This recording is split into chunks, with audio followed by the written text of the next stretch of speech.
a minute, guys. Maybe there's some stuff up there for us. Maybe there's some stuff that we can keep from the outsiders. Lots of maybe there's some rich stuff. Rich stuff. Rich stuff.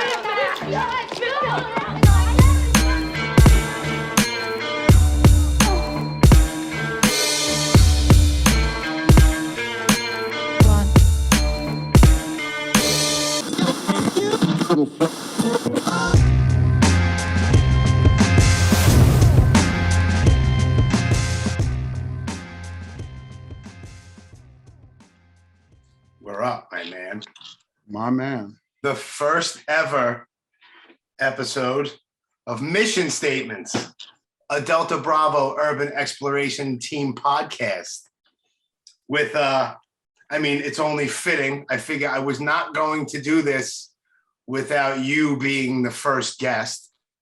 I mean, it just wouldn't make sense any other way. But if you don't already know, my friend over here, Danny Boy O'Connor, everybody knows him from everything from House of Pain, La Coka, Nostra, and most recently, and the biggest thing is the curator, founder, CEO of both the Delta Bravo Urban Exploration Team and the Outsiders House, which the Outsiders House is the reason why the Delta Bravo Exploration Team was born. Is that correct? That is correct. That is, thank you for the introduction. It is my pleasure to be back on this. Our friendship started from a podcast on the Delta Bravo stuff. I will definitely credit you where you reinvigorated the team, if you will. For people who don't know or may not know what it is that we do,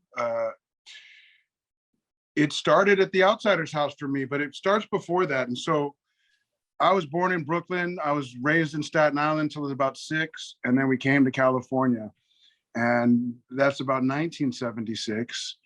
And a few years later, we moved from where we originally got to in California, which is Canoga Park. We moved to Simi Valley, and then we moved back to Canoga Park, Woodland Hills area. And I say that to say that by the time I got to Woodland Hills in 1980, it was in an era where Different Strokes was still the biggest show on TV, and Todd Bridges was playing football in the park every day with his brother and any neighborhood kid that would jump in and play football. And we'd be at the roller rink on Fridays, and Adam Rich from 8 is Enough would be at the roller rink. I'm trying to think who else. There was a handful of other. These were all 80s or late 70s TV stars. They were filming Chips in my neighborhood randomly one day, and I remember talking to my cousins back east because my mother would get on the phone after work a lot of the times, and she would throw a Luden's cough drop in her mouth, and she'd crack open a beer, and she'd light up a Salem or whatever kind of menthol she was smoking, and she would call back east, and they would just yuck it up for hours. And that was, way before the internet. And I remember my aunt said, does Danny have a problem with lying? And my mother said, perhaps, but why would you say that? And she said something to the effect, well, he keeps going on to his cousins about he's playing football with Todd Bridges, roller skating with Adam Rich from 8 is Enough. And these at the time, if you're younger than my old ass, these were like top-notch, in-your-face television stars. This is when there was like 3 main channels and 2 local channels. You had about 5 to 6 channels if you were lucky. And these were the biggest names in TV at the time. And it seemed so foreign to them that I would say that I must be lying.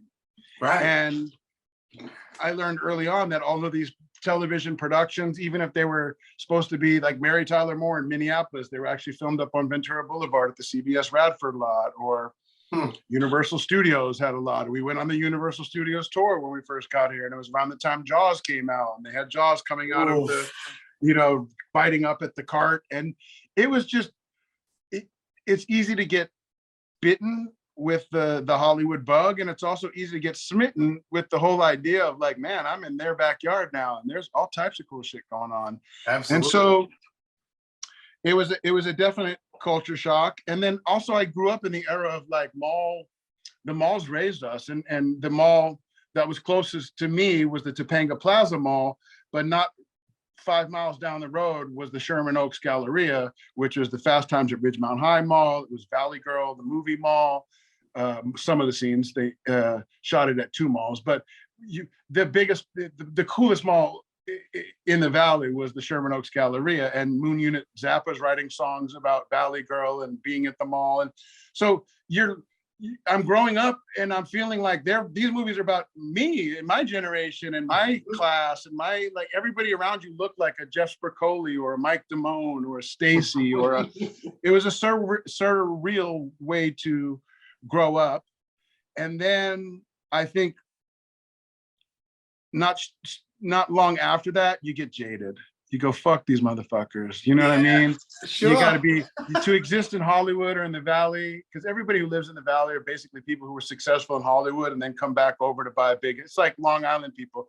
They make their money in Manhattan at some point, and then they either get a big house in Jersey or they move to Long Island or even Florida. So, as I started to get too familiar with this kind of stuff, and, you at any given time, you're running into anybody famous if you make it over the hill and get into Hollywood. At that time, the actual stars lived still in Hollywood, and the actual rock stars still partied up on the Sunset Strip. So you were in arm's length at any given time with all of these people. And it's fascinating and it's crazy and it's surreal. But in order to compartmentalize all of that stuff, you kind of just have to go fuck them.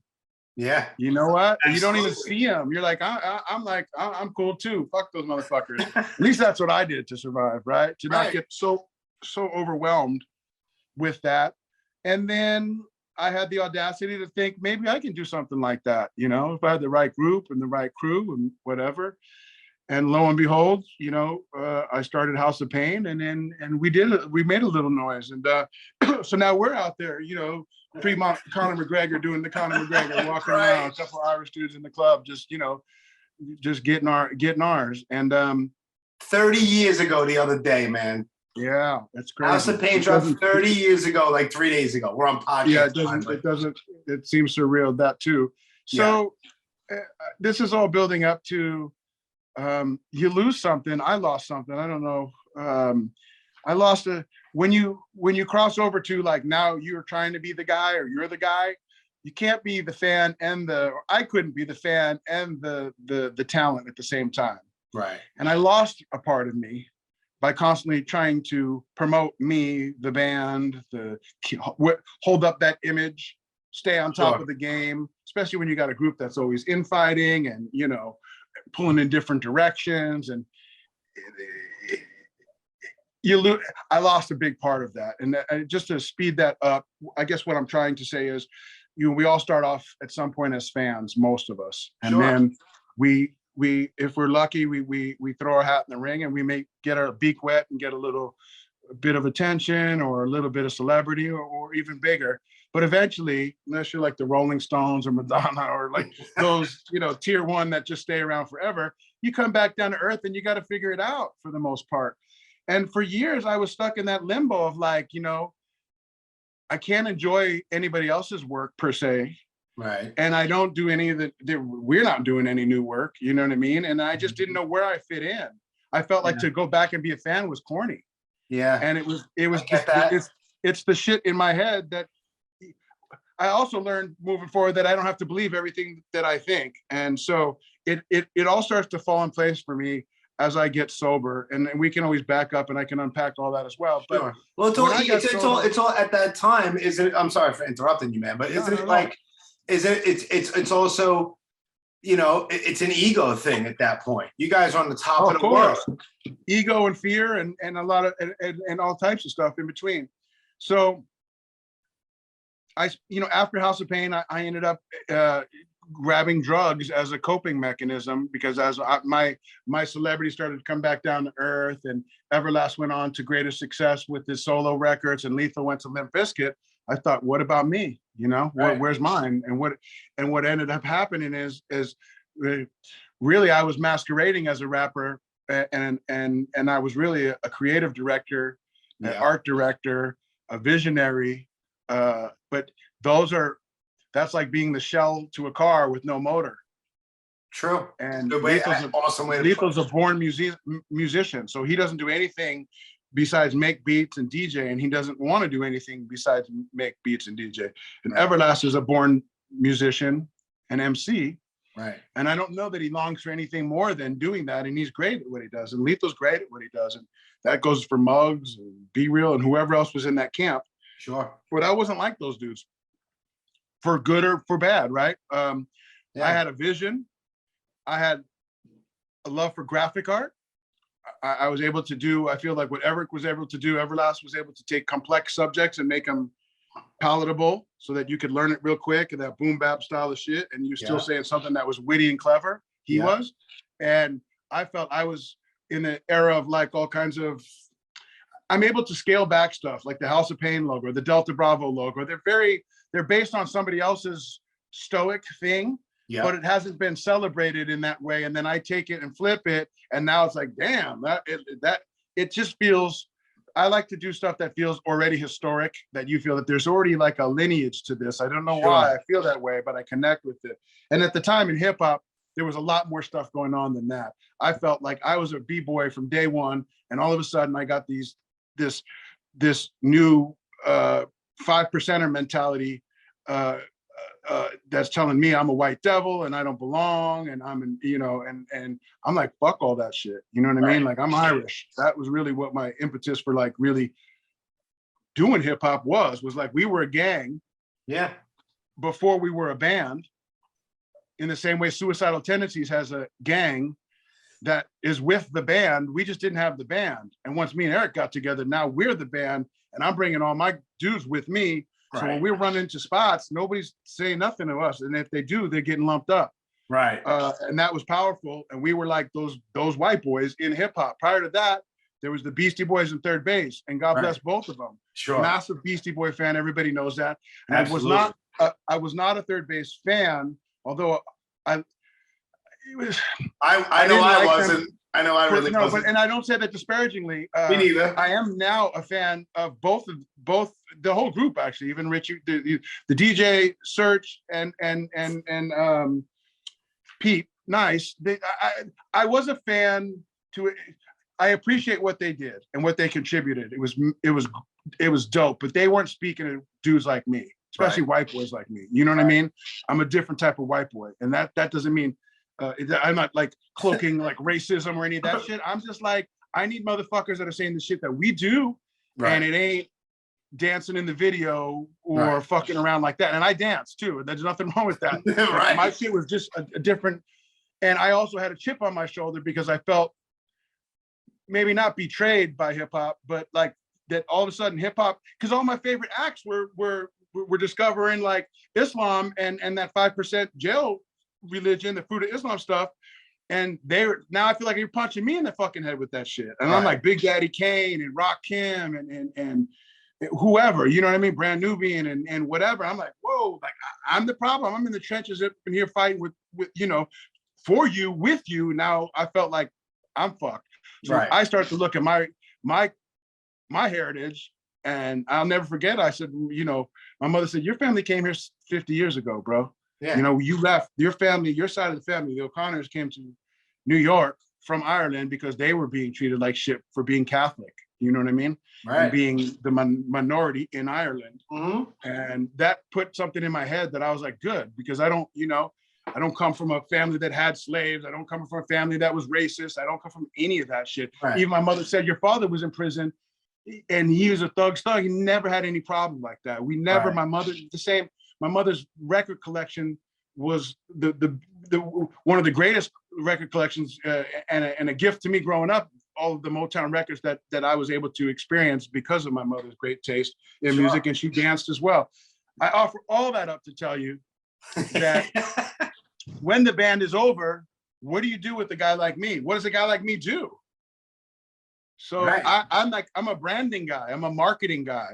But at that time, the label, the way that labels were set up, those were in-house. If you happen to have that on your team as well, which we did, fantastic. But labels were still set up to do your artwork, to do your photography, to do your, now kids, they got to be 360. They got to know all the shit that I knew then how to do, or the element I brought. I mean, you came up with the House of Pain logo, Coka Nostra logo, all the Bravo stuff, the names, and you're the person that in essence created these names and all of these visuals and the brands, right? And the brands for all of it. Help with all of it. They came from the Mickey's logo came from the Mickey's beer, and then I brought it to the dude that did Fresh Jive, Rick Klotz. He had a scanner and a computer. That was like a $12,000 investment back then. And I told him what I wanted to say, and the font had to match what it, and he did the layout. So I've had help. The Delta Bravo logo was a vintage red line train that used to, a trolley and train that used to go through Los Angeles. And I liked the logo, and I sent it to a guy who I don't fuck with no more, but he laid it out. So I didn't do anything by myself. I'm a team player, and my mind goes so quick that I got to job everything and constantly be juggling, 10 different chainsaws to get it all done. True. When House of Pain was done, I didn't know what to do with myself, and I threw a pity party that lasted 5 or 6 years. I never really did drugs growing up. I used to sell drugs in high school. When most people were going to high school, I had a pager and I was making a little money that way. I did a lot of credit card fraud, which is a longer story, but we used to be able to reprogram credit cards, and everybody knows me from back in those days, and everybody will say, yeah, it's all I would never get up and tell no bullshit. And I did quite well. People thought I was, people were like, he's a player. I always had money. I always had a motorcycle. Always had a Jeep. Always a cell phone when nobody had cell phones. Just doctors and drug dealers. Always had nice kicks and nice shit. And I always thought that I was going to be heading towards greatness financially, and that with just by being a street guy, right? And when House of Pain hit, it made me, overnight we all got rich, but I got so codependent on like just waiting on Eric to decide when we could tour and when the label was going to drop this and when he was going to record that. And so I was in no control of my own destiny. And when it all ended, Eric still knew how to make records. Shocker, Lethal joined Limp Bizkit and still knew how to produce. Shocker. I could draw logos all day long, but if you don't got a band and you don't got someone who's really, so I fronted and tried to make a few different little projects that they were going nowhere. There was and I grabbed drugs and alcohol and anesthetized myself just to get through it, because I didn't know what happened. I didn't know why it happened. I couldn't understand how come it was all happening like the way it was. I lost the houses, the cars, all of the outside shit. And inside, I was too immature and just too immature to cope with it. And so I nearly killed myself just going through what I went through to come out the other side of it. Yeah. I relate to a lot of that in different ways, but I relate to a lot of that. Sure, yeah. Absolutely. And you know what? And so as I come out of it, I get sober. I get a couple of years. I make a solo record called X Supermodels. They give me $500,000 deal. They gave me a $350,000 publishing deal, this is around 2000, maybe even like 98, 99. I start buying a copious amount of fucking sneakers. I bought a Cadillac. I bought all the outside shit again, trying to fix myself. Mm-hmm. The record, I like the record. It's an obscure record. If I listen back, it still holds up for the MC that I was, because I was never that, I was an MC. I used to rap at a time when most white kids couldn't rap. Right. But then there was Everlast, and he was from another planet the way he could rap. Right. So I never would put myself on any of the guys I've ever been in band with. I'm always at the lowest end of that scale, and don't even try to even do any better, because I know that's not what I do good. But you're a great hype man. You're a great hype man. Thank you. I appreciate it. I put my heart and soul into it because I built the back end of these bands. You know what I mean? It's a vision that I already had. So I get sober, I get a solo deal, I get some change, and I start to think I'm well again. And I start to buy all the shit that I always wanted during the drought. And then the record never comes out, the label falls apart, and I spend all the money. And now I fall for the same trap. I think the outside stuff's gonna fix me. So I end up going, I didn't have a problem with drinking. It was drugs that got me. So I stopped doing drugs. I mean, I just promised I wasn't going to do drugs again, but I thought I could have a drink. And after having a drink, that promise kept me for about 72 hours before I was back on methamphetamine. I know all about it, man. It's a 3-year downward spiral. By the time I come back up for air and I get another window of opportunity, because I had struggled to go back and forth in the program and it just wasn't taken. I couldn't hear it. I wasn't willing. Yeah. But I finally got willing as only the dying could be. And I felt that I had one last chance, and I took the chance. And April 15th, that was 17 years ago. I've been consistently sober all of those years, nights and weekends included. Awesome. I'm very proud of that fact. As you absolutely should be, my man. Well, thank you. And I tell you that to tell you that it's during that we started to work on the Coka. I was actually working on the Coka with Slane and Lefty when we were still high. But as I got sober, and as Facebook became a thing and MySpace became a thing, actually MySpace first, we started to blow up on MySpace. I put a little page together, La Coka Nostra. I put a photo that a guy took of me in a skeleton mask holding my AK-47 chain up. And I put a few sample beats with 16 bars or some, I think even Slane spit like 8, but they were fire. And people were like, oh, fuck, this is the shit. And it just caught on fire on MySpace. And so next thing I know, I got Bill on the phone. I'm like, bro, I love what you do. We didn't know each other great, but I was a fan of what he did. I discovered his work later after, getting sober. And I was in love. So you weren't even really familiar with nonfiction? Mm-mm. Really? You know who put me on? I think Isaac put me on to like Necro. And then he put me on to some nonfiction stuff. And then when I started to, Cody Mack also might have put me onto some stuff like that. Okay. They were coming through town and Cody was fucking with them as like, helping them out with like merch and running around. As soon as I heard him, I knew that this was next level shit. You know what I mean? And I just missed it during the 90s because in the 90s, bro, I was like in the ether somewhere fucking looking for my soul. I wasn't listening to hip hop. Right. And so I find that I'm like, oh my God, this is the guy we need to like anchor this thing, because I got Slane, who's incredible, but at this time nobody knows him except for in Boston and a little bit in New York, but not like that. He wasn't getting blown up yet. Right. And Lefty, I meet by default, and we start to put this La Coka together. And so La Coka takes us out on the road on the first tour, and I'm looking at this whole thing with new eyes, man, and I'm grateful to be out there. And I had missed being on the road and having some value and being able to entertain at any level, albeit the stages were crowded. Half the times there wasn't even a mic for me because we had so many fuckers on the mic, and I would just be in there just getting it. I don't care. I was rhyming in my hand, like I don't what just I just get it open. Fuck them, you know what I mean? I'm just gonna do what I got to do, and I try to get right size. And, that was really what it was about, man. It was just be a worker among workers and try to get as right size as possible. Never done it perfectly. And I just took my sobriety serious this time. But what I had this time that I didn't have the first sobriety was that I had a clear understanding that I might not have another recovery in me. Right. And I also realized that I had to nearly die to really appreciate life. For people like me, you have to lose everything to appreciate anything. And I can identify with that. And my gratitude is where my willingness to show up despite what my head tells me, because my head will always find a reason why. Man, you're busy. You'll rationalize anything, dude. Yeah, of course. You'll rationalize anything. So my willingness and my gratitude is simple as I had a hot shower today. I have coffee in my cup right now. I have fresh, clean water. Yeah.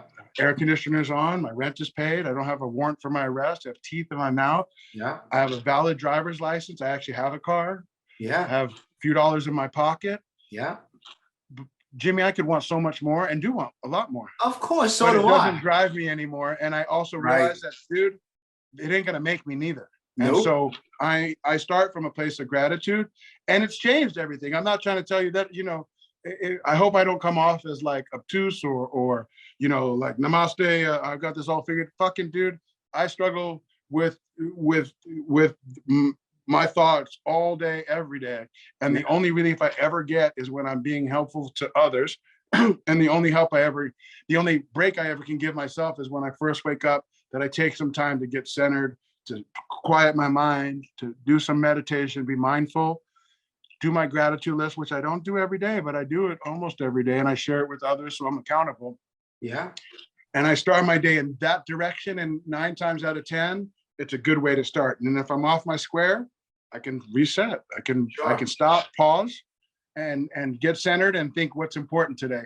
And for me, what's important is being of service. And I'm going to tell you, this all ties into everything that we're talking about. So the first La Coka tour, takes us to Tulsa of all places. Now, I never been to Tulsa during the House of Pain era. I don't think we ever played Tulsa. I'm pretty 99.9% sure we didn't play Tulsa. Otherwise, I would have remembered. Right. But in 2009, we come through, we played Caden's Ballroom. We had a 3-day layover, which means we were held up here for 3 days. And I thought, Tulsa sounds familiar, 1. 2, where the fuck are all the people? And 3, what am I going to do for 3 days in Tulsa, Oklahoma? Right. And we ended up calling a van. There was no cabs. There was no Ubers back then. 2009 seems like just yesterday, but it was a different world, Jimmy. There wasn't even much on the outsiders on the internet. But as we got the van and he took us to the mall that day, I realized there's got to be more to Tulsa than that. And I thought, son of a bitch, oh my God, The Outsiders. And there was like, what? I'm like, dude, The Outsiders. Was The Outsiders filmed here? And the driver says, hell yeah, it was. I said, I knew Tulsa. I knew this ring a bell. Do you know any of the locations? And he said, yeah, I think the drive-in's still around. And I said, that's a start. And so I dropped off the rest of the gang. They didn't want to go. I made my road manager go with us, with me. He's like, I got shit to do. I go, motherfucker, you work for me. You're going with me today. And I ran up and grabbed my laptop and I was able to ascertain on a website that still exists. It's very HTML 90s style. It's called Tulsa TV Memories. And they've updated it since with some of the locations, but at the time they had the drive-in and the park. And I think they might've said that the house is not far from the park. If you know the movie, The Outsiders, the Francis Ford Coppola movie from 1983, based on the S.C. Hinton book of the same name. And it was basically filmed in one, there's other locations, but the bulk of the movie is filmed in one part of town, North Tulsa, not far from the house, from the park, from everything else that's in that movie. And I was able to find the 3 things that day: the drive-in, the park, and the house. And that day changed my life. Yeah. And now the park is where the fountain was, where Johnny stabs the Soch in protecting Johnny from being drowned. Yes. There's actually 5 scenes filmed in that park. He used it very economically. And when you come here, I will show you how all that works. I can't wait to go there, bro. Yeah. Dally gets killed on one corner. On the expanded edition, where they've added 22 edited minutes from the original film back into the film. I gotta hit that spot. There's a lot of spots that I got once with face to face. Like I have shit ready, bro. Look, I have. You'll manage. Look, see, I don't know if you could see it, but because of the stupid background, but whatever. I'm good. So listen. I want to see it when you get here because you're gonna trip out. So what happens is, like I said, I was a few years sober at that time, maybe 5, which. It's a lot of time, man. 5 years. I didn't know how people got 5 hours, much less 5 days. 5 years was a lot of time. But in the grand scheme, it's still young. And in the program that I'm in, the 12-step program, they really say, like, your head doesn't even pop out. At 10 years, you hear, and that's your head popping out of your ass. Right. You're just starting to figure some shit out. Sure. And you don't want to get too well too quick. And at 5 years, I still was like, it wasn't I was liable to drink or use. It was just like, I was liable to do something stupid.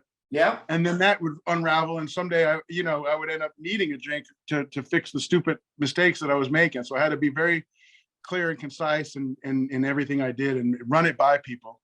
Sure. And I forget who I ran it by, but everybody I was telling, they're like, so what? And you don't know the first thing about Tulsa. You can't buy the house. And I forget to tell you that when I got to the house, it was for sale for $44,000. And the feeling I got is more important, because seeing that drive-in, Jimmy, seeing that park and seeing that house brought me back in a way that even drugs couldn't replicate. I felt like I was that 13-year-old dude, innocent kid, like when you're the age of innocence, where you're just like a little kid, and this is the park, dude. And it felt just like the day that they filmed it. Yes. The dogs were barking in the distance. The train was going past. And I was shaking. I was like, this is too good to be true. What the fuck is going on? Yeah. And I find the house, and the sun was just at that right magic hour where the lights were just like glowing on it. And my heart was beating out of my chest. And I was like, oh my fucking God, how can this be real? Yeah. And then to make matters worse, it was for sale for 44 grand. And I don't know that I had 44 grand at that time, but I might've had it on the bunk. Who fucking knows? I mean, it's like, I don't know I forget like monetarily where I was at. Right. But I was in a good enough place at 5 years that I could have figured out 44 grand pretty quickly. And then that, again, 44 grand is a lot of money. I never wanted discount it like, oh yeah, I just had it in my back pocket. But fuck, I might have had it in my back pocket. You know what I mean? I don't know. But I also had to pull the hook out of my mouth and tell myself, dude, stop. You don't have no business buying a fucking greaser fort that just happens to be the house. A greaser fort. In my mind, I'm like, who else cares about this shit? Like, clearly, if it can be had for 44 grand in 2009, nobody cares. Right. Nobody cares. Right. And I must be the only like last hard on that is like still got it up for the outsiders, you know? Right. And even the band, no offense to anybody else, they were like, awesome, dude. The outsiders, I kind of remember it. They weren't like thrilled or weren't wowed about it. Or they weren't like, fuck yeah, take me to it. I was just geeked out about it. And what happens is I realized that there's a space-time continuum in 2009. And I hope that's the right. There's something where in history, as we know it, has never occurred before, which is one, we have this new thing called the smartphone. Right. Two, we have an internet. And three, in the first, we have our own, through the smartphone, we can broadcast. Yeah. We're basically producers. It's crazy, right? Reporters, writers. We have a camera. We have a VCR. We have a VHS, video camera. Yeah. We have the access to the world's largest library ever known in the history of man. The Kings didn't have it this good 100 years ago.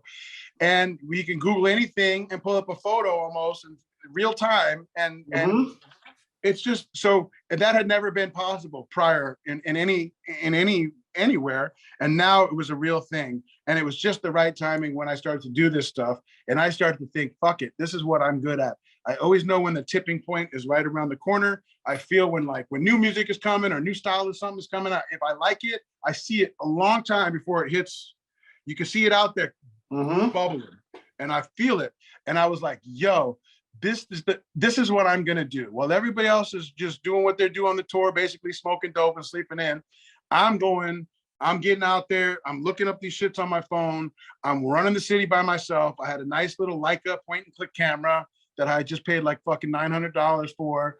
And I was highly caffeinated as always. And I'm like, I'm going to have at this shit. And I also had what they didn't have, which is anybody else on that bus, where I was like, I had toured for a good 6 or 7 years with House of Pain at the highest levels. And then for a decade had nothing to do with the music business. You know what I mean? Yeah. That was real. So being out on a tour bus again, I was like, fuck this.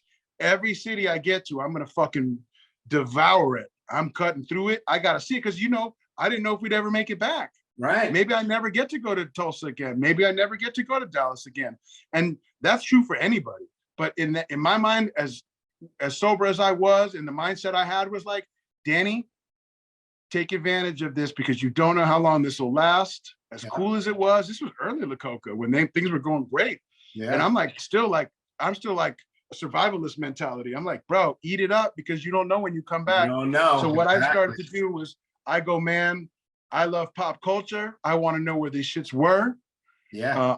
Every time I get to a city, I'm looking up on the internet as much as I can find out about a city, what are point of interest, what was filmed there, what true crimes happened, all of the shit that I always wanted to know. Because going back to when I was a kid in the Valley, people would be like, hey, if you ride our bike, we could go all the way over here. They're filming this movie around the corner. It's called And we would ride our bikes. And it was just like establishing shots, lights. Yeah. We didn't know. We'd ask the guy, what are you filming? And it would be whatever TV show of the moment. And there was no stars over there, but it was but we would go on missions and we would go on little Stand By Me type shit. You know, hey, there's a dead body over here. It was never a dead body, but it was always like, hey, there's this record store. It's 5 miles down. If we ride our bike, we could go there. Then we could go by the teen center, and there's ramps over there. We would just always be on missions, and it's something that I forgot to do while being a rapper, or in my mind, being in the business. I forgot to have fun and hobbies and something that I like doing. And so coming full circle, this thing became something that I could do to be productive, to be of service, because so when I first started posting these things, I made a commitment to myself. Nobody asked. I don't even know why I even thought about it. but there were other people who did movie locations on like Flickr. Right. It was like an old, and I reached out to one or two of them. Me and Nako did, and that's a whole other story how we met. We'd be here for hours, but we reached out, and one guy basically told us to screw. And then he put something on his page like brand you can trust. He was like flaunting it like he was a dick. We were like, oh, what a jerk off. Yo, he asked Nako if he knew where this one spot was where Jump Around plays in Heat. And it was Tone Loc's club where there's like a scene, and Tone Loc's like a car dealer that he was stealing. And Nako actually knew because he worked LAPD and he had done something so he told this guy. And then when we asked him for something, I think I asked him for like the Fast Times at Ridgemont High dugout. He actually had it, and he had it wrong. And then he was like, "Nah, that's proprietary information. I don't give that out." And we were like, "See, that's a jerk off move, bro." And I was like, "We're never doing that, Nako." I go, "We're not playing na with fans." I said, "We are gonna do this like a book report. What's the movie? What year did it come out? What scene is this? Where is it located? And any other quip you might have about that. And then if you're even sweeter, go put the fucking scene, if you can find it from YouTube, under it for people who go, I'd have never seen this movie. Oh, this is the scene. That's fucking cool." And I thought, this is what I'm going to do, because people keep asking us, where was that? Oh my God, I live in that neighborhood. I had no idea that that was filmed there. I worked in that building. I didn't know that that was the building from It happens to me all the time. Even on blocks that I walk past back and forth every single day, going back and forth to work 10 times a week. I've recently found stuff. It's like crazy, dude. The more you look, the more you find. Yeah. And there's a lot of, it was at the time where I was getting, like I said, there's no stability in hip hop for me. Maybe for the other guys, that's all they know and it's still what they do. Sure. So for me, I always had to figure out what was my next thing, even while my thing was going on. I always had like building other brands, working on other projects. So this thing became not only a healthy hobby for me, because it really didn't take much. If you have one guy with a fucking phone and perhaps a car, you got everything. You know what I mean? That's all you need. And so I liked everything about it. And nobody was doing it. Like I said, there were Flickr pages that were like, here's this location, but they didn't put the actual screen grab and they just showed you that this was, and it was for other dudes that were basically getting hired to work location managers in Hollywood. It wasn't what we were doing. So I put the Facebook page and it caught fire. And people were reaching out to me. Some of the photographers were like, "That's bitching." I had photographers go, "Can you find where I shot this? Because I don't remember." And keeping that in perspective, I don't know. Me and Mike Miller, the guy who took the first House of Pain album, he thinks it was in one part. I was like, nah, we were downtown when we shot that shot. We were in somebody's lawn that was overgrown. And it looked like Ireland because there was so much fucking grass. Yeah. It was like cold out. Eric takes his shirt off. We're in cold fucking weather jackets. Yeah. And the grass is overgrown. And he got a great shot that looks like it's like it could be in the weeds in Ireland or something like that. Yeah. He thinks it was in Silver Lake. I remember it being more like Hollenbeck area in downtown LA. Well, I asked you one time. I can't find it. Who knows where the fuck it is? So I asked you one time. It was like the anniversary of like 5 More Lyrics or something, like 2 years ago. And it was like the Boom Shlock Lock Boom video. I sent you a screenshot. I'm like, yo, where was this? You were like, I don't know, Manhattan. I'm like, thanks, man. Jesus Christ. No. The Boom Shlock Lock Boom, I absolutely know. It was the old mental ward right outside of when you're in Manhattan and you're coming off the Brooklyn Bridge or whatever, and you're running on the West Side Highway. No, it wasn't that shot. It wasn't that. Mona wound up telling me where it was. Oh, because I went West Houston and somewhere. But when you do your thing, like there, like I said, Caves used to take us around a lot of spots that he knew, like layups or train yards or stations we could jump the turnstile back then for the video, but not go to fucking jail for doing it. Yeah. And none of that was like permitted. None of that was like, these are all like independent. Yeah. So it's not unlike the guy who was in the video or the movie not to know where any of that was. I asked Mike Damone, where was your apartment? He goes, brother, I fucking have no idea. That was 20 something. Just now it's like 30 something years ago, but he had no idea. We ended up finding that. So my hunter gatherer kicked in. Everybody that I was meeting was like, dude, this is incredible. Yeah. And the emails or the messages that I got that really like got me like open was like, dude, I'm stuck in a cubicle all fucking day long doing my miserable gig. And I'm watching you do it partly with envy and partly with fucking like Wish I could do this with you.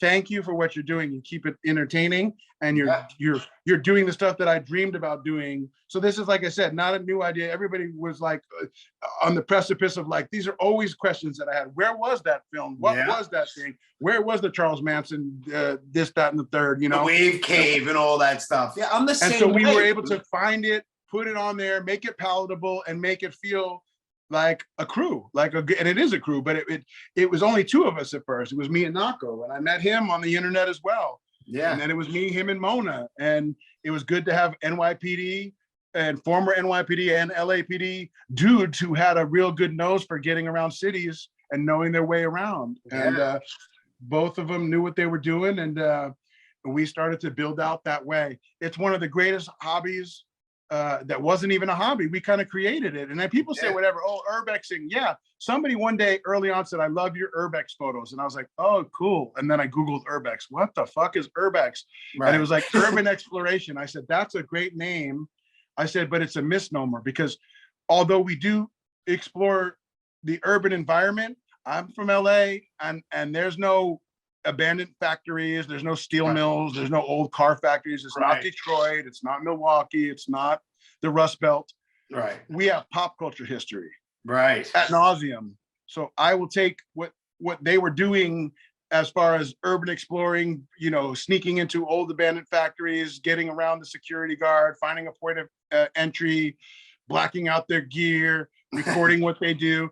I would do that, but I would do it at Spawn Ranch looking for Charles Manson shit. Or I would do that in Hollywood in the hills looking for the Beastie Boy pool from Paul's Boutique. Or these were different kind of missions. Sure. We were doing pop culture detective locations. And immediately we got hit from the biggest guy at television, Mark Burnett. And they were like, we love what you do.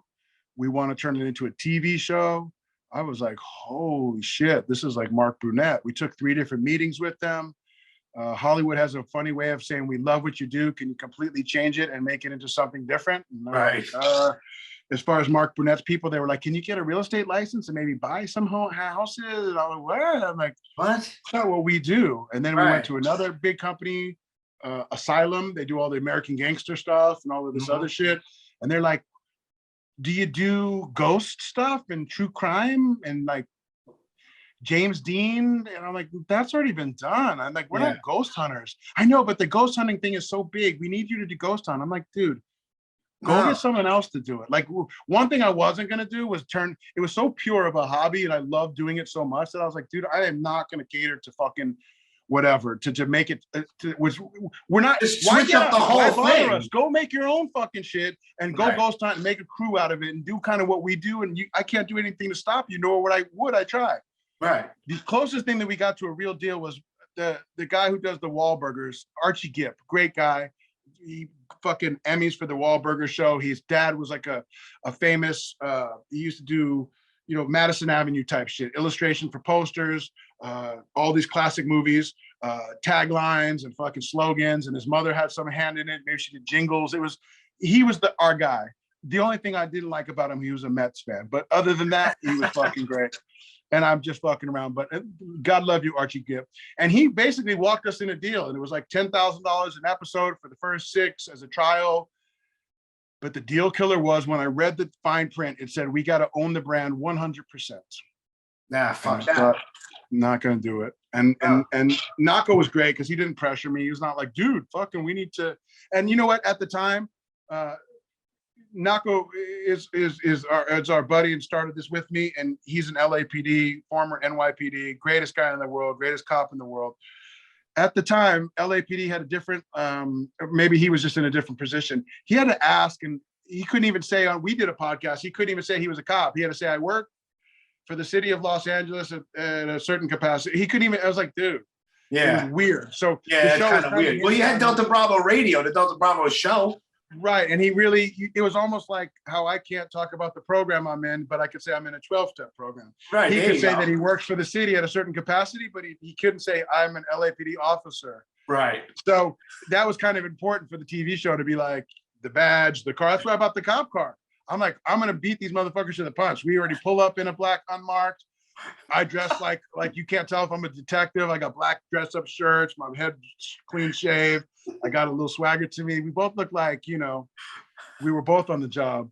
But I wasn't going to sell the brand. I thought, if anything, this thing is going to be a 1 hour commercial every week on TV, and I got to own the brand because that's what I'm going to make hay, and I want to be in control of that. And that's, at the time, I was making good money, and good money being maybe $1,000 a month, selling stickers, t-shirts, hats. I had New Era hookup at the time, so we were making New Eras. I was making shirts, stickers.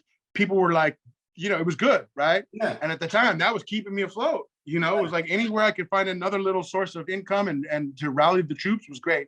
And I wasn't going to give that up on the IFCOM and this thing become a hit. And now I got I don't own it.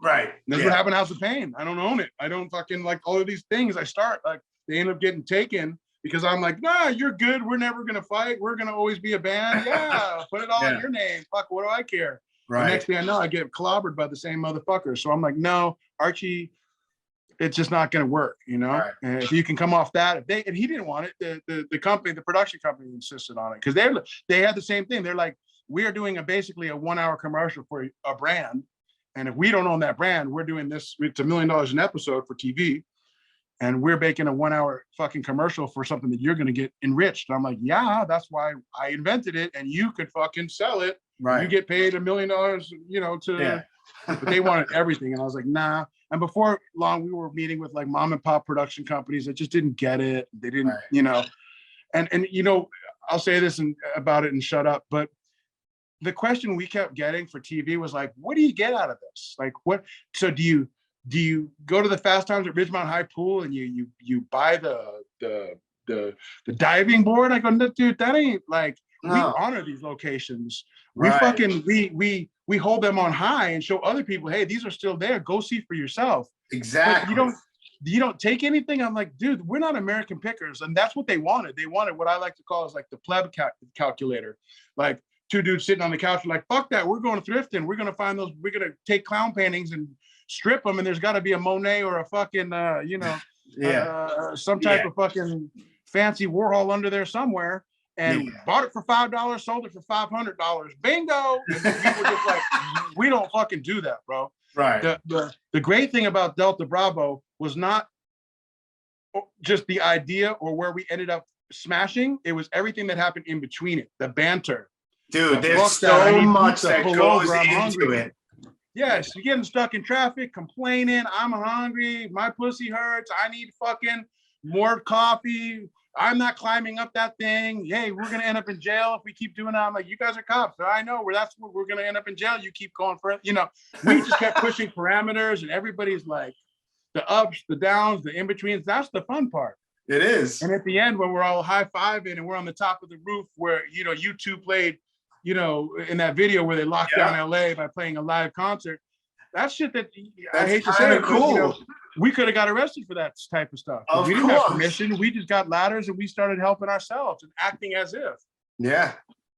And so we had a great time. And then for me, it's the thing that really got me thinking about the outsider's house. And after 5 years of doing urban exploring and realizing that I could drive to other states, I was what I like to call, and I tell people this all the time. I talk to kids too a lot because of the outsider's house, but I tell them, listen, if you're going to be cash poor, it almost by default makes you time rich in some. Sure. Basically, if you're unemployed and do something good with your time, Yeah. And I didn't have a lot of money coming in at all, but I had enough to get a tank of gas, a couple hours to go out in the canyons in Malibu and look for the MASH site from the TV show MASH. The old Jeeps are still out there. Some of the markings are out there. That whole place caught on fire the last season and they just abandoned all the shit out there.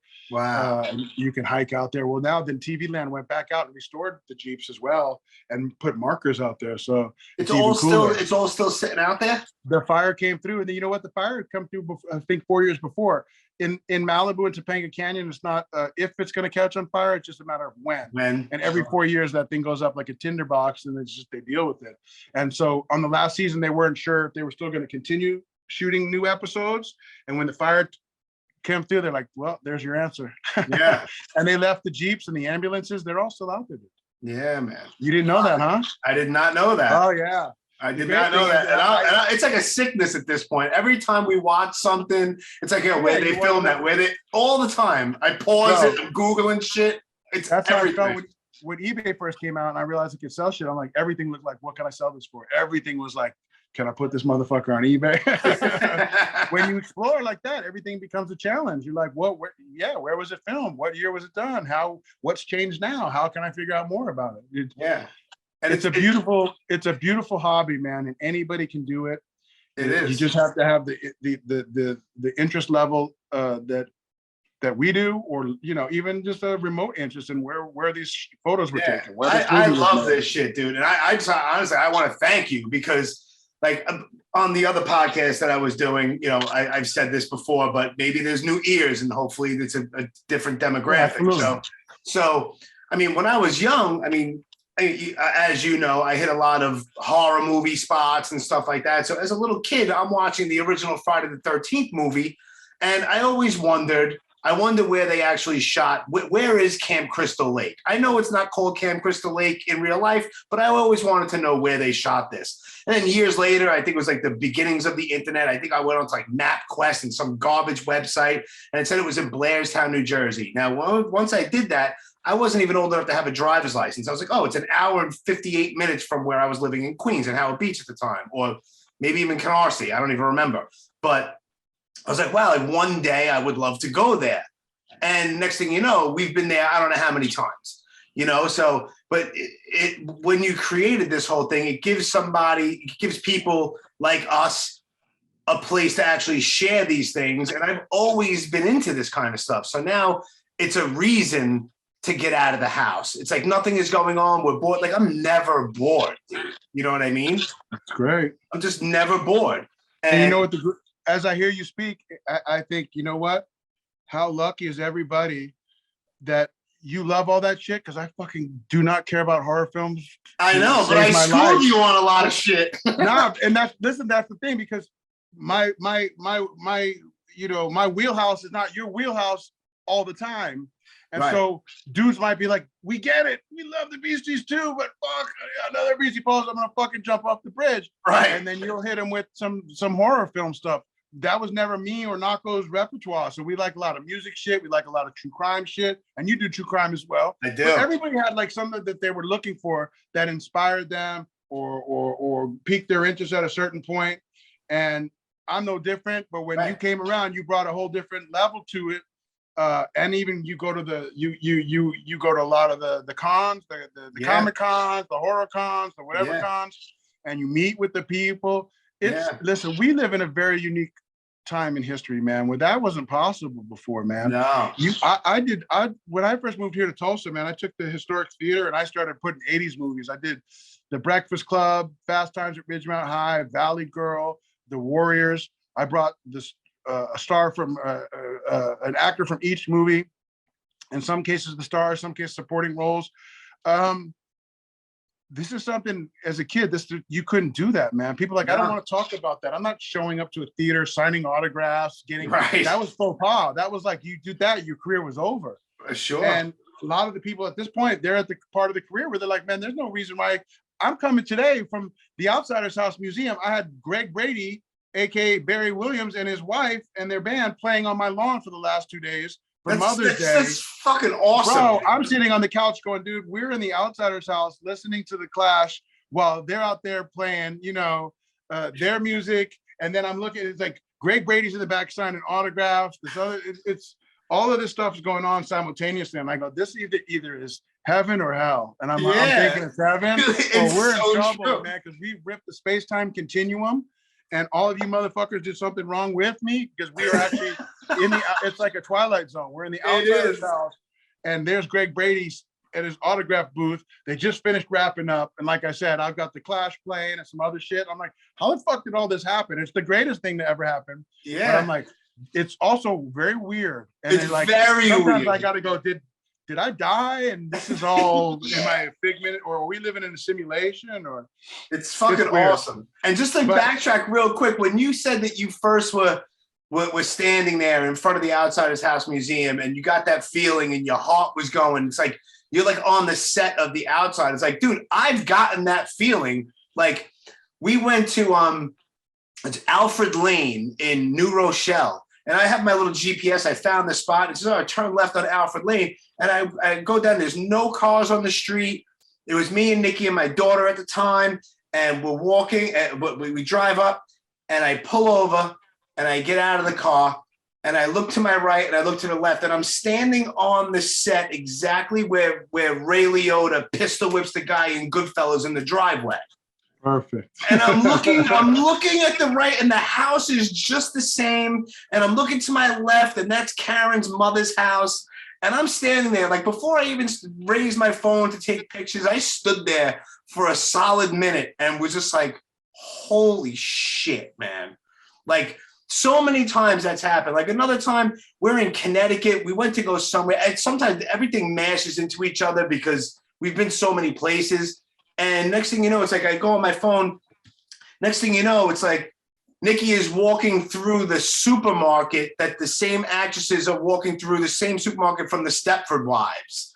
And we're walking up and down the aisle. It's just like, and she had a crazy moment in that moment. Like, I can't believe I'm actually doing this. And that was almost like a surprise thing. It's like a lot of times when we go, I mean, I'll hit spots like on a lunch break. I'll walk 3 blocks from my job and hit a spot. But then like we'll go to like Connecticut or Jersey or wherever. And it's not just finding the spot. It's everything else, like you had mentioned before, that goes along with it. You might find yourself eating at like this awesome fucking restaurant that you've never heard of before. And 100%. You know, and it's like, wow, like we never would have known about this awesome spot. Now we have a new favorite spot in fucking Connecticut of all places that we never would have been in this part if I Spit on Your Grave wasn't filmed here. You know what I mean? Bro, I'm with you. And to add to that, these are the times you're going to look back on like, holy fuck. Remember we had the time to do this. Your daughter was young. You and your girl were running around. Yeah. You got to be rich to do it. You just have to have the impetus to want to do it and a little bit of free time. Yeah. And all the shit, even the fucking happy accidents, whether they're finding a spot that you never intended to find, going to a place you never, or the breakdowns, the flats or whatever. It's like team building, morale building, fucking confidence building. And these are the times in particular, and I don't have any children, but I was a child when I used to go with my cousins from New Jersey to Springfield, Missouri and back in a station wagon every summer for a few years. And these are the times that were precious to me. Looking back, man, we had so much fun. This is that quality time that you spend with your loved ones that you'll never regret. Exactly. Things you'll only regret that you didn't do maybe more. Exactly. Or you know what I mean? That you had other responsibilities where you couldn't. I try to make as much time as possible, dude. Like, all right, there's nothing going on. Let's go do this. Let's go do that. And bro, even like my daughter, she'll be watching something. She's like, Dad, like that's Coney Island. Can we go Delta Bravo that? I'm like, sure. Like, she's dragged me out and she's found Basketball Diaries locations. She wants to go and I want to go where Jim Carroll lived in the Basketball Diaries. Next thing you know, we're inside, like at the apartment door and like all kinds of awesome shit, dude. And like I said earlier, I mean, I can't put it up because the background will fuck it up. But me and Nikki are going on this crazy ass road trip in July. And I mean, it's a week long of spots all over the place, all over Texas, heading up towards you. That's another thing I definitely want to touch on with you, dude, is that like, besides, I see all your posts and we speak, not even like, we speak like, via Instagram or whatever, because I do not have Messenger anymore. And my Facebook is very, very, very, very limited. Like all the stuff that you do around Tulsa and you speak at meetings, I see all this stuff and you do nothing but positive, awesome stuff. And I see all of it. And then I thought it was a brilliant move on your part. I mean, is you have the Greaser hideout now, dude, which I booked the room, we're staying overnight. Thank you. And I can't wait. I can't wait to hang out there. It's been great. So just to summarize before I move to that, after 5 years of doing urban exploring and just falling in love with seeing all the things that I got to see, I also started to see things that were disappearing. one thing notable, one of my other favorite movies was Over the Edge. It was Matt Dillon's first movie. Yeah. It was the impetus for the Smells Like Teen Spirit video for Kurt Cobain's. He loved that movie. Its precursors Columbine by 30 years. The soundtrack was by Cheap Trick, one of my favorite bands. And the high school was a very architecturally weird structure. What I know now that I didn't know then, that the guy who designed it was like a famous architect, and then he killed himself because of this school was all in the round. Okay. And if you came in, you could get confused because all of as you walked into the school itself in a circular thing, every entrance kind of felt like the same entrance, and the cabinets in there were triangular for like the trophies and stuff. Okay. And there was no windows. There was those glass blocks at the top for lighting, and then lamps. And so you could get lost just by coming in. Almost felt like a maze. Terrible design for a school. It probably seemed really cool Art Deco masterpiece at the time, or mid-century modern. It wasn't even Art Deco. It was mid-century modern. Excuse me. And very cool building, but probably not the greatest high school design. Right. And I heard that they were going to tear it down, and I was able to get in contact with the janitor of all people, because the reference from I had an epiphany with the Breakfast Club, where the janitor, who's our friend and has been on the podcast and come to Tulsa to do the Breakfast Club with me, and whose name escapes me fucking as I'm trying to think of it. Forgive me. It'll come to me in a second. But in the Breakfast Club, he says, "I am the eyes and the ears of this institution, my friend." His name is John. Yes. And why? I know exactly who you're talking about. I know the line. Absolutely. Yeah, my mind is mush at this time of day. I've had a very long weekend, but and it'll come to me. But that was like something that just like all of a sudden I go, holy shit, there's something there. Who else has the fucking keys to everything? Is the janitor, dude. Yeah. And I keep trying to contact somebody like the school superintendent of all schools in Colorado. Like, dude, the janitor has everything, dude. Yeah. So I called the janitor. John Capellos, thank you. That's the janitor. He played in all of those. He was a great character actor in those John Hughes movies. He was the Bohunk in I think 16 Candles, and he's a great actor. Still working more than ever. Also came out of Second City TV as a young Chicago guy. Love the guy. Anyway, that line paid dividends because I was able to call the custodian of that school. She said, "Danny, I've been here for 23 years. I think maybe all of the years that the school has been in existence, maybe all of them, maybe it was more than that." And she said, "Yes, it is true. They're going to tear it down. They're building a new one, but they got like whatever it was, $4 million to build a new one. This school does have asbestos, so that they are tearing it down."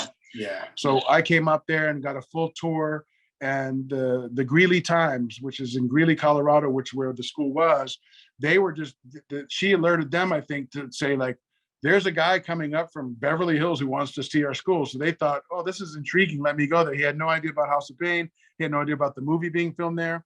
Right. And the actual guy who was supposed to write it up had a softball game. So he ditched it and got his buddy to do it.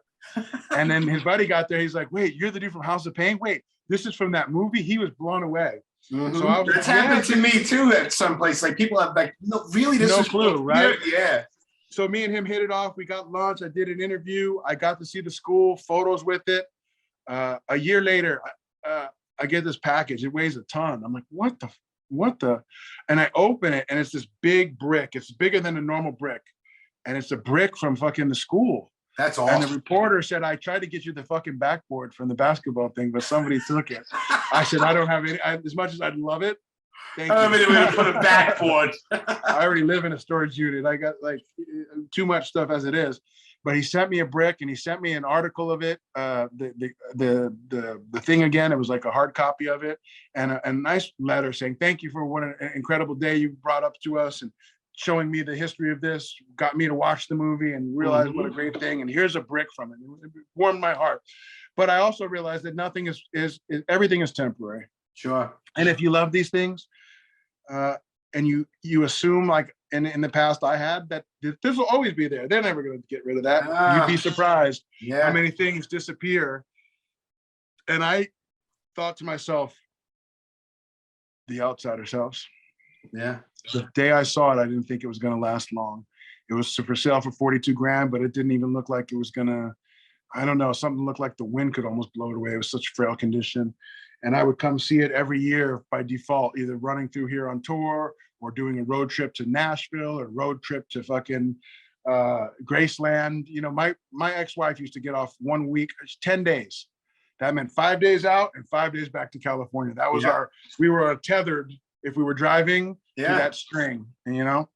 And Graceland is on the list after I leave you. We're hitting Graceland. I said, you want to go to Graceland? She goes, why not? I said, and every time I'd go across the US, I would always make a beeline for Tulsa. The 44 or the 40 takes you through half the US anyway. Yeah. So I was like, I'm going to see this house. And at the year 5, after finding it in 2009, I realized that this thing ain't going to make it, that the Habitat for Humanities was coming a block closer every year, tearing down the old derelict houses and building new habitat houses. And it didn't take a rocket scientist to see that if I come the next year, the chances were good that that house wasn't going to make it. And I panicked and I started to think, man, I don't know why I'm so concerned with this thing, but I am, and I can't imagine Earth without it. And I got to figure a way to get it, buy it. Yeah. And I looked it up and it wasn't for sale anymore on Zillow. It said off market. I looked for the owner through some tax records and I found the name, but I couldn't find the person. I paid like a $30 search. I got a bunch of like Hotmail and AOL accounts. Mm-hmm. And finally, old school email addresses. Yeah. Oh yeah. And I wasn't even gonna fucking write an email to every address that was listed. It was a pretty healthy list. Finally, I convinced the guy here in Tulsa to bang on the door and see if the tenants would fuck around and give us the contact. And we used the preface. We lied, and I don't care to tell you this. It was a good lie. I told him, he goes, well, what am I going to tell him? And when I'm trying to buy the house from under him, I'm like, no. I said, tell him we took photos. Because I had met the kid that was living there. His sister was the renter and their family. There was 2 families, I think, living in there. They were in squalor and they didn't look like they were doing too good. Right. And I said, you know what? Just tell them that I took some photos and I want to publish those photos. And in doing so, I want to clear it with the owner. Oh. Yeah. See, I didn't know that little tidbit of information. That's new to me. Hey, like I said, where there's a will, there's a relative, homie, and we're all related. You know what I'm saying? So we told the good lie and they went for it. And then I was able to have my friend who has more money than he knows what to do with make the call. I said, you know the outsiders, right? He goes, no. He goes, hurry up, I'm busy. I said, you never read the book or seen the movie? No, what do you want? I said, well, dude, the fucking house still exists. What house? From the Outsiders. What's the Outside? It's a fucking movie. It's based on a book. I don't know what it is. What do you want from me? I said, Don, I need you to call this lady. Because when I'm on the phone, I don't know what you think I am. I don't know. I just don't think you're going to think good of me when I'm like, yo, how much you selling the house for? So and this guy knows how to fucking make money. This guy's, he's my man. So I said, Don, just call the lady, tell her we know it's off market, but if they ever have a inclination to sell it, we want to hear what they're asking. We know it was for sale for $42,000 5 years ago, but the house looks in terrible shape. Please keep our number if they ever decide to sell. And an hour went by. I finally goes, dude, what the fuck? He goes, what? He goes, why are you bothering me? I left the message. She didn't pick up. And I was like, fuck, okay, fine, thank you. And he's like, goodbye. And then 15 minutes later, he goes, it's yours. What do you mean it's mine? I call him up. He goes, it's yours. You got the house. I go, Don, what are you fucking talking about? He goes, really? What's happening dude, right now? He basically barking on me. He's like, bro, you fucking called me to tell me you wanted a house. I didn't even believe that there was a house available on earth for $42,000. Right. He said, I called the lady and I left the message. She called me back. I said, okay, what happened? She said, it isn't on market, but I've been looking to sell. I won't take a penny less than 20,000. And he said, ma'am, with all due respect, I've seen it. It's a fucking shithole. I won't give you a penny more than 15 grand. She said, I accept, but you got to give me 30 days because the rent, the tenants are 8 months behind on rent and they owe me 4 grand. And they're swearing that they're going to clear up the debt with their tax return. Right. And they pulled that shit last year on me and they stretched me out for a year without paying rent. Fuck. And I'm done. My ex-husband, who passed away, bought the house and did a fluff and buff on it, and they don't pay rent. And we moved to Florida, and we can't be bothered. So yeah, 15 and wait 30 days. And I was like, holy fuck.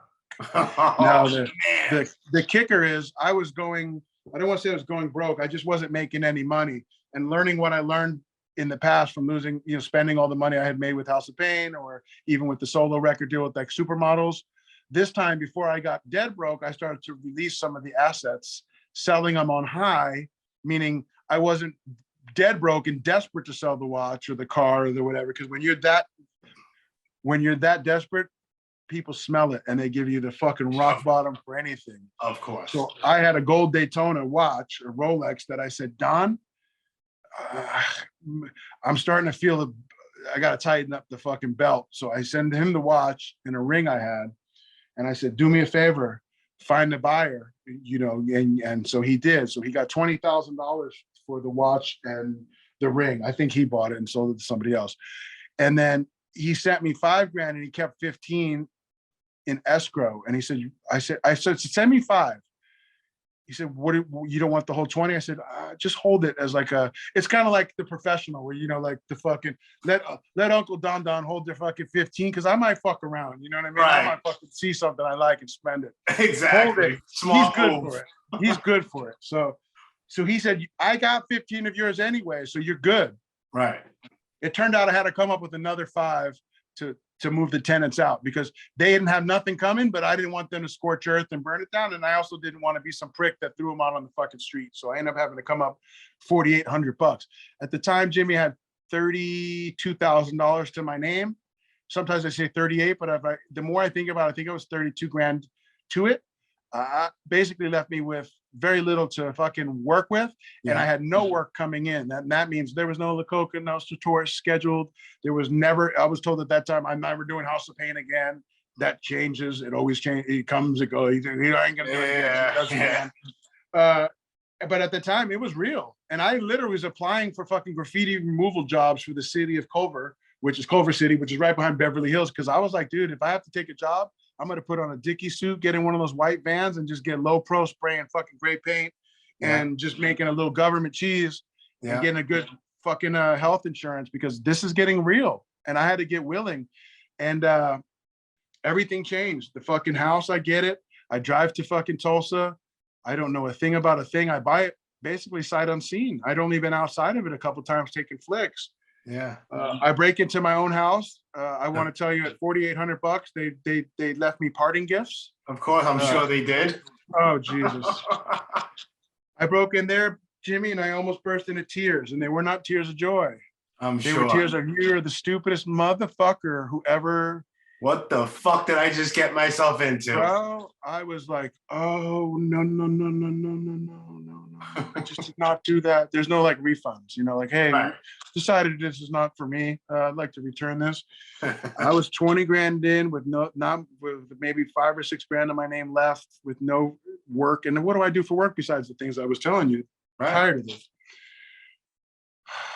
And I want to tell you, Jimmy, this is something I might be the only guy in the world that suffers from this, but I have to say it. And I tell it, like I said, I speak to a lot of schools. I do a lot of outreach and stuff. And I tell kids, and I don't know where I got the information from, but early on, I always felt like if you had to ask for help, you were fucking lame. You were stupid. Yeah. You were where I was from. And even mentally, you got fucking shame for not knowing. Yeah. You ain't knowing? Like, I wouldn't ask you where you got those. I was embarrassed. I would go find those. That's why we're good hunter-gatherers. Fuck you. I'm going to find them anyway. Or by default, I'll pick your brain and not know, I'm auditing you to find out where you're getting those records, where you're getting those kicks, where you're getting those whatevers. And this thing was way bigger than me. And I had to make a decision immediately. 1, this is not my new house. Right. 2, this is going to have to be something communal. 3, if I make a museum, I'll need help. And if I ask for help, it has to be a museum because nobody's going to fucking kick in so I can have a fucking, like I said, a greaser for it. Right. On your dime. Come on, you know that there had to have been at least one point where you were like, listen, Danny Boy has got to sleep with Pony Boy slap.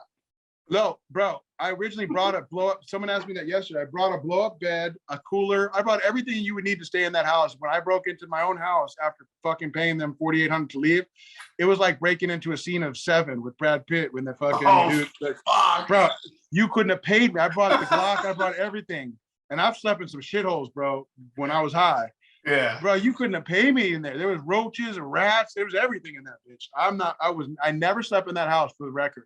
I wanted to, I thought about it. Even when we fluffed and buffed it and did it nice, there was always that urge. And then I thought, you know, I've come this long, I'm not going to ever do it. So I asked for help, and Jimmy, the help came. And every time I hit a snag, I would humble myself. And I say, guys, I don't know what I'm doing.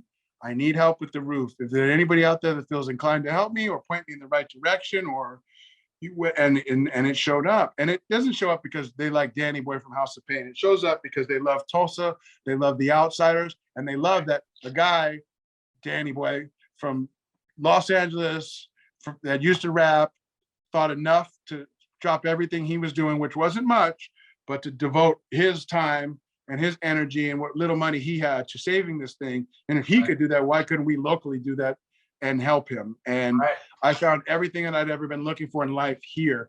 And in one word, I would call it a purpose. That I don't know that God wanted me to come here to rap or probably not, or do logos. You know what I mean?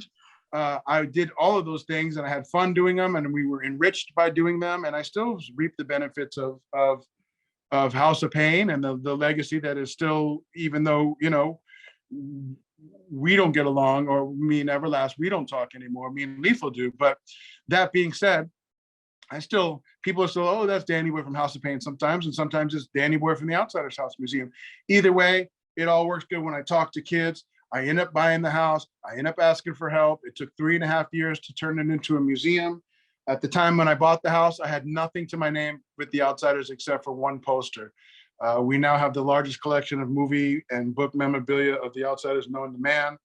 And I currently collect anything that has to do with S.C. Hinton, book, movie, everything. And in hopes of one day doing an expansive museum of all of her work. And as it pertains to the Rumblefish legacy, the Outsiders, that was then, this is now, and Tex. And then there's other novels that we could, and really what I'm championing long-term is the little 15-and-a-half-year-old girl, S.C. Hinton, Susie, who wrote her story while failing English and getting a D+ in creative writing that year. That book just celebrated 55 years 2-3 weeks ago, Jimmy. It's never been out of print in all of those years. She's 74 years young, if I'm correct. I had lunch with her on Tuesday. She's still a spark plug. She still loves, you know, what we're doing over at the house. She is also the #1 supporter financially of that museum originally. She's 35 large in, and she's given some good, really incredible pieces to the collection, most notably Dallas Winston's leather jacket. Wow. We've had help from everybody from Jack White, gave me $30,000 after doing the concert here. Yeah. Billy Idol gave me a check. Some of my heroes, you know, the Cult just played here a couple nights ago, and I saw they want you to be mayor. They championed you to be mayor of Tulsa. Yeah, Ian gave me the shout out of a lifetime. You know, Billy Idol came through rocking the shirt, you know, giving it. So this thing resonates with so many people, and it's allowed me the opportunity to turn myself into a spokesperson for change, for, you know, going the wrong route, you know, doing a lot of the things that would end up you in prison, jail, hospitals, you know, all of the wrong things, and then being able to write it with a little willingness, a little humility, and a lot of legwork. And I talk to kids a lot, and they seem to respond well to me because I'm speaking heart to heart. I'm not selling nothing to them. I'm not pitching anything to them. I don't even like to do it per se until I come out of doing it. It's a burden for me in some ways because I'm like, fuck, I got shit I want to do on Tuesday. I want to be on the internet on Tuesday, on eBay on Tuesday, looking on Facebook on Tuesday. What do you mean I got to wake up and go out to school? I don't like talking in public in the first place. That's why I used to drink, to get the little swagger on so I could get in character. And I can't get in character for kids because they don't want a character. They want me. And I go out there and I tell them, and I think the biggest takeaway that I tell these kids, and I tell the teacher sometimes, cover your ears. And they're like, huh? I go, you don't have to, but this is probably something you're not teaching them. And this is not a problem that you don't, but this is real in the field. And I said, having a great education, a well thought out plan, well laid plan, and a good source of funding when starting a project is preferable. It's ideal. Yeah. But sometimes you're not going to have any money, and you're not going to have a fucking plan, but you know that you're passionate about something and your heart's in for the right reasons and you believe in it. Do it anyway. Yeah. Do it anyway. What's the worst that can happen? You lose, but you win the lesson. You get a life lesson. Yeah. The best thing that happens is you get it done, and you build up. You show proof and concept, and that's what I've done here. I've shown proof and concept. Yes, there is a Christmas Story museum where Ralphie shot the eye out, or potentially could have shot his eye out with his BB gun, and it does gangbusters because it's Christmas. And the Field of Dreams is still an active baseball field. They actually had a Yankees White Sox game there last year. They built a field next to the cornfield and came out of the corn. It's still, these things are still happening. I didn't invent this thing. I'm not the first one to do a movie museum based off of a location. I know that there's horror ones. There's like we're staying there. It's the gas station from the original Texas Chainsaw Massacre. And we follow each other online. It's a great, it's a good thing. It's a great thing if you're a fan, and it's a great thing to do if you love a legacy so much that you can constantly meet the people that love it like you do. Fucking awesome.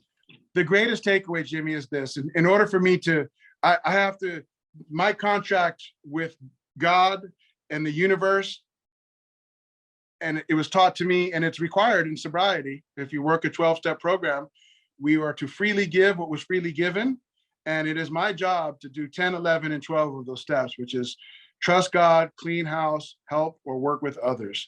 So in working with others, my mind goes, what do you want me to pick up trash on the fucking freeway, God? What do you want me to do?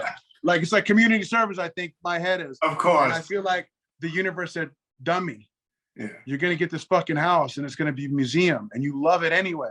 Yeah. And you just got to show up and take pictures and speak to kids every couple of weeks at the school and make sure that this thing gets used for every purpose, whether it's the Brady, the traveling music that comes through, or, with the Brady Bunch, show that we did, or it's movie on the lawn, or it's the student tours. We do Monday through Thursday student tours. We did 4,000 students this year, Jim. Wow. 4,000. And we got triple booked all this week coming up, meaning there's 3 schools. It's bro. And this is just the start. COVID knocked the wind out of us and everybody. Yeah. We were down for the 2 years after cutting the ribbon on this thing. So we are just starting what we're doing. And my thing is to teach kids what a little 15-and-a-half-year-old girl did in 1965 here, despite not being good at spelling or sentencing structures or commas or whatever punctuation, what I'm looking for. And she said, fuck it, someone will edit, I'll tell my story anyway. And by doing so, she ended up carving out a shit ton of books, and most notably The Outsiders, which is as potent of an impactful book as it ever was. It's required reading for most 7th graders across the US, and even in the world, it's required reading for a lot of students. I have over 33 different languages that I have that book in. Wow. And that's up there with like scripture. Yeah. Think about that. That's up there with like titles. That's how special that book is. And you know what?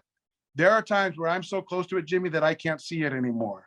Right. But I see it in your eyes when you come to the museum and you go, holy shit, Danny. Yeah, I can't wait for me and Nikki to show up there, and it's not this. Hopefully, there's no school stuff going on because it's towards the end of July. No. So I'm looking forward to walking around and you showing us spots and go grab a bite to eat. I don't know, wherever. All of it. All of it. Listen, I'm definitely looking forward to it, bro.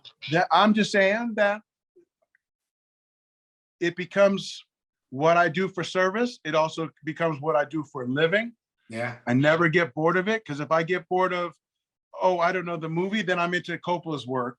I get bored of Coppola's work, I get into Stuart Copeland and the soundtrack stuff that they were doing and that shit. Then I get into the photographers. I got a book coming out right now, a coffee table book with David Burnett, who's a tier 1 photographer who did all of the shots for Warner Brothers for the publicity, and he had like 200 shots you've never seen. We got a beautiful coffee table book going. Wow. I haven't publicly announced that, but for you, I'll tell you, and for what it's worth,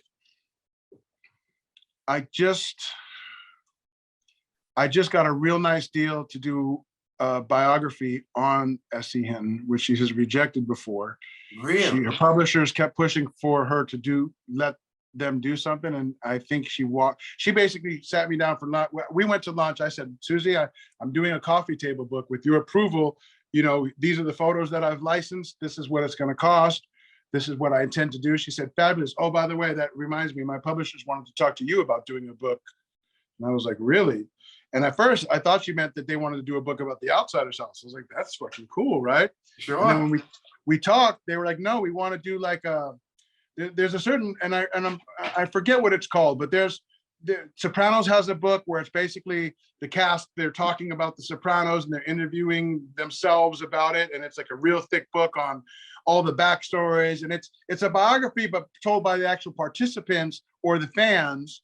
And they sent me 4 different books that is this type of compendium biography, if you will. And I said, well, that's not what Susie said. Are you sure she knows that? And they're like, no, we haven't really told her yet. I was like, okay, so this is awesome. Thanks for, calling. And then like 8 months went by, I never heard nothing. And all of a sudden they said, Susie's agreed. We want to send your lawyer the proposal. I said, he's probably busy. Send it to me, fucking lawyer. I got a divorce lawyer. I got a lawyer. I go, so yeah, just send it my way. Jimmy, I opened it. My eyes went, oh, I thought there was a typo. No shit. I'm not gonna tell you what it is, but I'm gonna tell you it was nice. It was really nice. Sure. And then I said, this is beyond gracious. And yes, I would love to do it.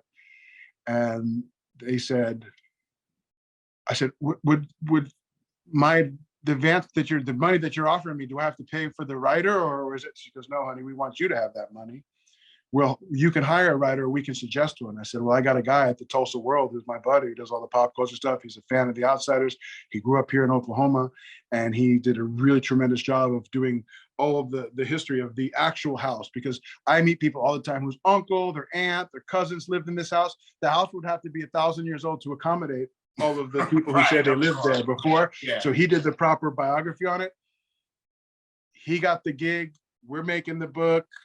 He knows exactly how these books are laid out, because he also had the Saturday Night Live book that they sent me as a reference. He said it's one of my favorite books, and he's got 4 books out. He's done like Barry Switzer books and Oklahoma football books. I tell you that nobody knows this. Now you know it. Anybody listening knows it. I tell you that fucking God is good. You know what I mean? Yeah. And every time I just do what I'm supposed to do, something that I couldn't even imagine opens up for me.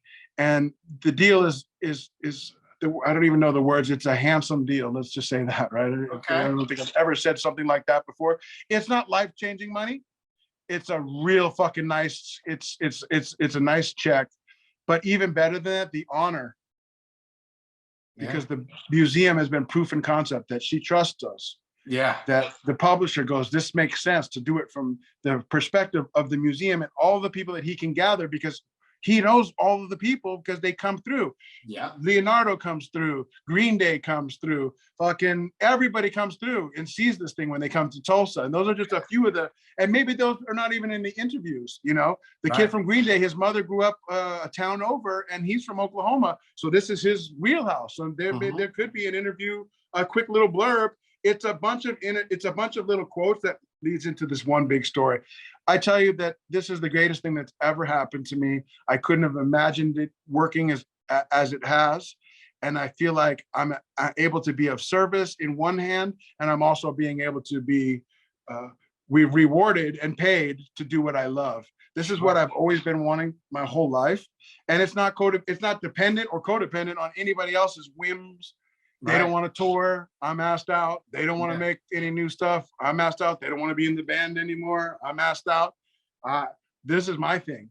Yeah. And I took everything I learned in hip hop, everything I learned on the streets, everything I learned in promoting, and I apply it to this thing that I love so much. And I do it very delicately with thought and intent, and it's paid dividends. And I think there's hope for people in that. And there's definitely, again, this is from a guy who fucking terrible at math, hates to write, hates to fucking read, just loves to do what I love to do. Yeah. That when I started to do the right thing, enough right turns got my life in the shape where I was doing the responsible things by showing up. And by showing up, I was able to accomplish great things with the help of everybody else who have got me to this point. But it's just life-changing. I never thought that stumbling on this house on tour, we'd be sitting here talking, you know, unbelievable, like we are about this. It's sometimes I got to pinch myself. Yeah. Well, it's like the first time that we met at the Voltage Lounge several years back. It's like, you know, a quick little 10 minutes I wanted with you. You're like, yeah, sure. And we didn't even speak about anything about hip hop or anything like that. We're talking about, you mentioned Knock. I was like, no, I don't even know who he is, but I know his name. And we're talking about The Outsiders. And it's like, I had to pinch myself at that point, because I'm like, in 1992, when Jump Around was everywhere, you couldn't escape it. Fast forward to 2016 or 17, I'm speaking backstage at some weird spot in Philly with Danny Boy about The Outsiders. It's like, this is very strange, but very awesome at the same time. Yeah, and I don't think that there's any accidents. And this is just, it's been a surreal experience. Matt Dillon came by 3 weeks ago, man. That's awesome. With Matt.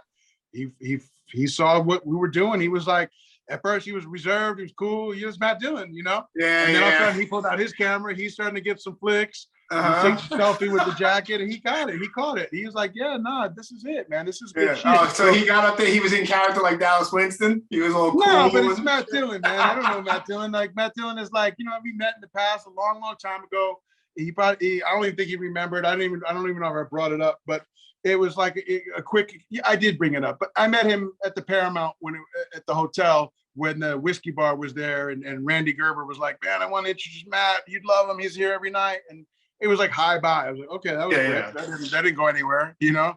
And bro, everything that I could have imagined and everything that I couldn't have imagined, which is the greatest part, has come true for me. And all I have to do is keep showing up, keep staying sober, and just do one foot in front of the other, man. If that is any hope for anybody else, then please believe that this is from a guy. I was homicidal and suicidal when I first got sober. I didn't want to live anymore. I didn't want to die. I fucking lashed out at everything. My mind wouldn't shut up at night. I had to listen to fucking AM radio to fucking just placate my mind so I could just get a fucking bit of sleep. And I worked through all of the things that life threw at me one day at a time with the help of other people who had been there before me. I watched people walk through way bigger things that came my way with grace and dignity.